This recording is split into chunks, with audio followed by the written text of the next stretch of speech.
السلام عليكم ورحمة الله وبركاته. أهلا بحضراتكم. النهارده يا جماعة نعمل إعداد وتوصيل الآيفون على شاشة السيارة سوزوكي سياز. الآيفون اللي هو بسيستم أبل كار بلاي على شاشة السيارة. أنا برضه يا جماعة النهارده اتفاجئت بصراحة بالسلاسة وسرعة التوصيل واستجابة الشاشة، وبصراحة الشاشة جميلة جدا في السيارة. كوباية القهوة بتاعت حضرتك، ما تجريش الفيديو عشان نعمل إعدادات الآيفون مع بعض على شاشة السيارة ونوصل أبل كار بلاي بنجاح على سوزوكي سياز. يلا بينا نبدأ الفيديو، يلا بينا. كان معكم حازم مرشد ودي قناتي، اطلب من حضراتكم الدعم والاشتراك والسبسكرايب. سلام عليكم.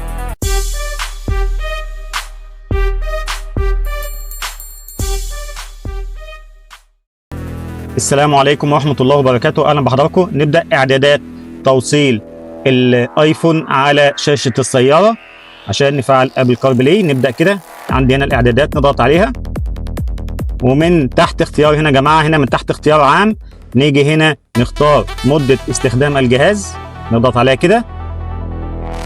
نيجي كده نختار اختيار آخر، هنلاقي هنا في برضه من نفس الاختيار قيود المحتوى والخصوصية، نضغط عليها كده. هنلاقي هنا يا جماعة هي هنا غير مفعلة، قيود المحتوى والخصوصية، نفعلها. أول ما نفعلها هتظهر لي تطبيقات جديدة أو حاجات جديدة ما كانتش ظاهرة في الأول. هنلاقي هنا عندنا التطبيقات والميزات المسموح بها، نضغط عليها. هنلاقي هنا يا جماعه في اختيارات تطبيقات هنا موجوده. هنلاقي هنا تطبيق كار بلاي هنا اهو، العلامه الشهيره بتاعته هنا غير مفعل، نقوم بتفعيله كده. كده تم التفعيل. نرجع للخطوه للخلف. تمام، لسه في اختيار تاني. هنلاقي هنا يا جماعه خدمات الموقع، من نفس يا جماعه اختيار قيود المحتوى والخصوصيه، ما خرجناش لسه. هنلاقي هنا خدمات الموقع، هنا جنبها موجوده يا جماعه هنا السماح، بس لو احنا ضغطنا عليها كده من جوه هنلاقيها هنا غير مفعله. يعني هنا خدمات الموقع اهي هنا غير مفعله زي ما حضراتكم شايفين كده. نضغط عليها نفعلها. لما فعلناها التطبيقات الكامله اللي في الهاتف بتاعك اللي هي بتستخدم الموقع كلها اتفعلت عندي زي ما حضراتكم شايفين. كل دي تطبيقات بتستخدم الموقع. كده خلصنا؟ لا، لسه في اعداد تاني، وده اهم واحد فيهم كلهم. ايه هو؟ نرجع للخلف كده، ثم لو رجعنا للخلف ثم للخلف. تمام، رجعنا كده للشاشه الرئيسيه. برضو من تحت اختيار عام هنلاقي هنا اختيار سيري زي ما حضراتكم شايفين، نضغط عليها. نيجي هنا يا جماعه، اول حاجه لازم نفعل خدمات سيري. نفعلها ازاي؟ اول حاجه يا جماعه شايفين اللغه هنا، اللغه الانجليزيه. لو حضرتك عايز تغيرها الى اللغه العربيه نضغط عليها كده ونختار اللغه العربيه، هي موجوده اهي العربيه، الاختيار بتاعنا نختار كده. تم الاختيار. كل اللي هنعمله عشان نحفظ الاختيار ده يا جماعه هنرجع خطوه للخلف ونبدا الجزء الثاني. هنا مكتوب تحدث الى سيري، هنا معموله ايقاف. نخش يا جماعه هنا نفعلها يا سيري زي ما حضراتكم شايفين. هنا جات لي رساله هل تود التمكين سيري؟ اقول له تمكين اهو. اعدادات يا سيري او اعداد يا سيري، متابعه. يا سيري كيف الطقس؟ تمام. يا سيري ارسلي رساله.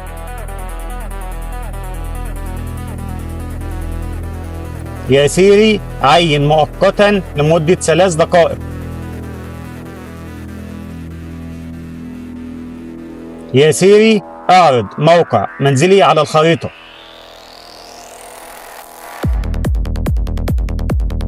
يا سيري شغل بعض الموسيقى.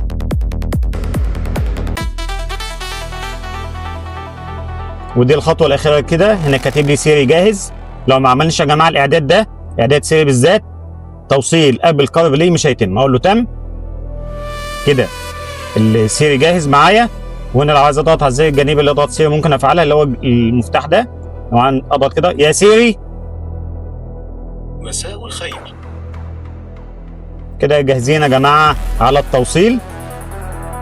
بعد ما عملنا اعدادات الهاتف على او اعدادات الايفون للتجهيز على شاشه السياره، نبدا كده التوصيل على شاشه سياره السوزوكي سياز. ده الايفون يا جماعه. هما اليو اس بي يا جماعه اللي احنا شفناه ده يو اس بي واحد مشترك، بيشترك ما بين يبقى شاحن ويبقى توصيل اندرويد اوتو ويبقى توصيل ايفون. يعني انا بوصل الكابل وهي الشاشه بتديني الاختيار. يعني مثلا يا جماعه هوصل كده الايفون زي ما حضراتكم شايفين كده اهو، هوصل كده بالكابل كده، وصلت. هشوف اللي هيظهر. التوصيل تم بسهوله جدا، سلاسه جدا. الشاشه دي ما شاء الله سريعه جدا. وهنا كاتب لي ايه هنا على الشاشه؟ allow CarPlay with Suzuki. اقول له هنا لازم اكتب له هنا allow او allow عشان يكمل. يبقى خلاص انا كده هسيب التليفون من ايدي. انا خلاص عملت الاعدادات، هسيب التليفون من ايدي واكمل اعدادات والتوصيل على شاشه السياره بتاعتي. تمام. شايفين يا جماعه كل حاجه موجوده هنا بسلاسه. يعني بص كل حاجه بسلاسه موجوده اهي، كل حاجه.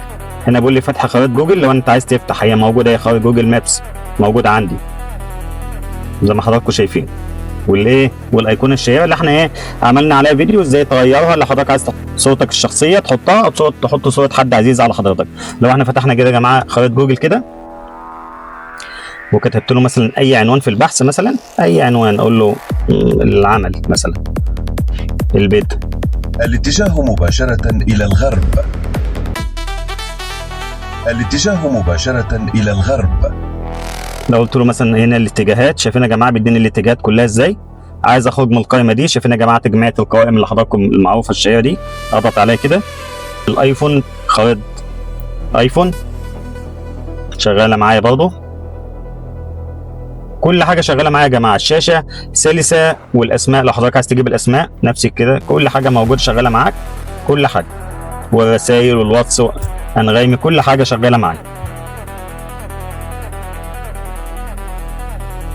شوفوا يا جماعه كل حاجه موجوده تقدر تشغلها معاك بصوره جيده.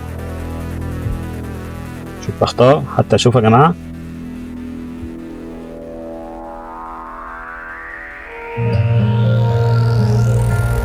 وفيها ايه لو انت بعيد وحسيت الاتجاه مباشرة إلى الغرب. ان انا شايفك لمست في حضنك تونس ود الحب في شفاك. ده هنا يا جماعه التقسيم الشاشه، خريطه جوجل شغاله معايا، وبرنامج انغامي او سبوتيفاي زي ما حضرتك عايز تشتغل او تجرب البرنامج اللي انت بترتاح فيه تشتغل بمنتهى السهوله جدا. مفيش يعني مفيش برامج معينه تقدر تشغلها، لا انت تقدر تشغل اي حاجه معينه موجوده عندك حضرتك على الشاشه.